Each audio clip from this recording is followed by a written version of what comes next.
Words of the day. First word is gabardine. Gabardine. It means yoga, a loose coverall reaching down to the ankles.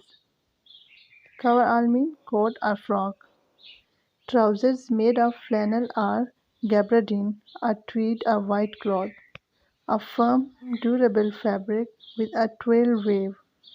Next word is hoard.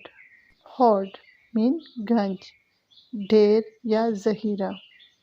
Definition is a secret store of valuables or money. Get or gather together. Save up as for future use. Next word is placable. Placable. Placable means numb, soft, easily calmed or pacified. Next word है placability. Placability. It means दरगुजर करने की आदत. Next word is placards. Placards mean इश्तिहार लगाना, mean advertisement करना. A sign posted in a public place as an advertisement. Publicize or announce by placards. Post in a public place.